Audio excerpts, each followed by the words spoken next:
কত কাজ, কত ব্যস্ততা, কত অপেক্ষা নিয়ে ধীর আগ্রহে বসে আছেন নির্মাতা ও সহশিল্পীরা। অথচ যার জন্য এত আয়োজন, সেই মানুষটাই আজ মৃত্যুশয্যায়।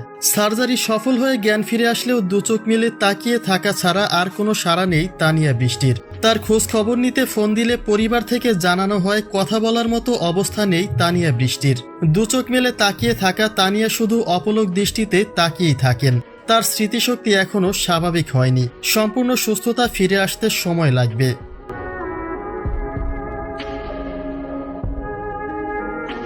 ব্রেন টিউমার সার্জারির একটা পেশেন্ট সাধারণত 2 মাসের আগে স্বাভাবিক জীবনে ফিরে আসে না। তবে অনেকাংশে রোগীর শারীরিক কন্ডিশন এবং মনোবলের উপরে ভিত্তি করে সময়টা কম বেশি হতে পারে।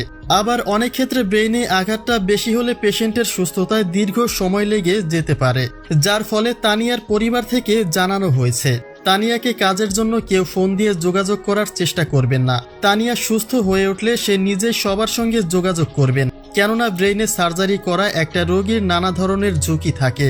এগুলি কাটিয়ে ওঠা বেশ সময় সাপেক্ষের ব্যাপার। অপারেশনের 72 ঘন্টা পরে তানিয়াকে হাসপাতাল থেকে বাসায় ফেরানো হয়। ডাক্তারের পরামর্শ অনুযায়ী বাসায় থেকে চলবে তার দীর্ঘমেয়াদী চিকিৎসা।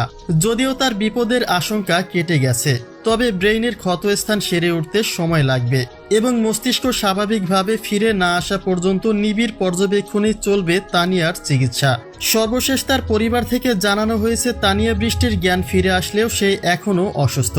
এই অসুস্থতা কাটাতে আরও কত সময়ের প্রয়োজন সেটা বলা যাচ্ছে না। এই মুহূর্তে দরকার তার বিশ্রাম, এবং সেই বিশ্রামে দিনের পর দিন কেটে যাচ্ছে তানিয়ার।